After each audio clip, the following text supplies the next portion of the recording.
Welcome to episode 8 of the reading of Michael McCoy's Garden. And our entry today is dated the 14th of October, 1997. And there goes the fire again. I planned to spend the whole of Saturday digging, so I was a bit discouraged to get there only a little before 9. I always do my best physical work before midday. I was there till 5 and almost completed the digging of the herbaceous border. Karen was over for part of the day with Evangeline, our 2-year-old daughter. Tedious jobs are always more bearable, if a little slower, with company. Sunday afternoon I returned and dug for a couple more hours. I could really see it coming along and could sleep a little easier. I wasn't able to return until Wednesday, but I intended to spend the whole day double digging, so ordered 3 cubic metres of compost to get me started. The process of double digging, as it was taught to me in trade school, involves the removal of a strip of soil to a spade's depth, or a spit as it's known, then loosening the soil or adding compost to another spade's depth. The top layer of soil is then replaced. In my soil, showing an obvious reduction in soil quality over this total of 40 to 50 centimetres of depth, it's important that the lower spit constituting the subsoil stays at the bottom and the better topsoil stays at the top. After about 5 hours at it, with little more than 3 square metres double dug, I was in the depths of despair.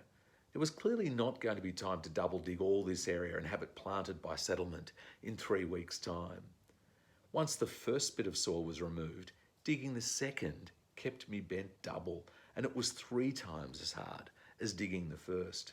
I was completely gloomy and felt very much alone in this desolate little garden and deserted house.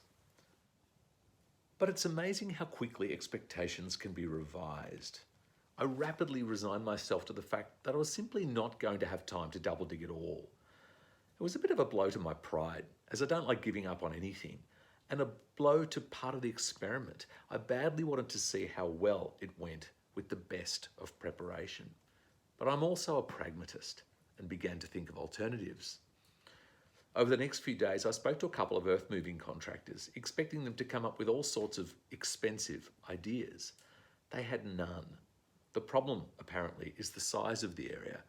On an agricultural scale, you can pull a deep ripper behind a tractor, breaking up the subsoil without bringing it to the surface. But this isn't possible in a suburban backyard. A rotary hoe seemed like the obvious solution, but this would be unlikely even to dig to a spade's depth. I decided nevertheless to try a tiller, which I was warned by the owner, one of the earth movers, would not till undug ground, stressing that I would have to turn the soil over first. Now, I can't see the point of a piece of machinery that needs all the hard work done for it, so I ignored this advice and tried it on virgin ground. It broke through the surface very well, but even with repeated breaking of the same ground, it didn't want to dig very deep. But then I found, unexpectedly, though I guess logically in retrospect, how much easier the hand digging became, having the first 150 to 200 mil well cultivated. The spade cut effortlessly into the solid 50 to 70 mil at the bottom, which broke up as the crumbly top just fell away.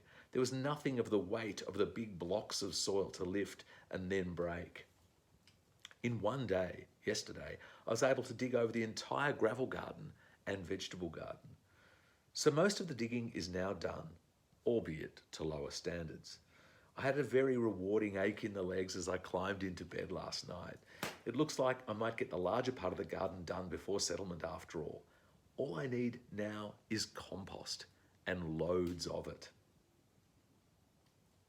So tune in tomorrow to read about when loads of that compost arrived and just what a crazy amount of work that was to wheelbarrow it all from the front and around to the back. You know, when I just think about the amount of time I've spent over the years of barrowing compost, and look, it's never any fun, but it's always a job with a huge sense of reward because you know you're creating these fabulous conditions in which to grow your plants. So join me tomorrow for the next episode of the reading of Michael McCoy's Garden. See you then.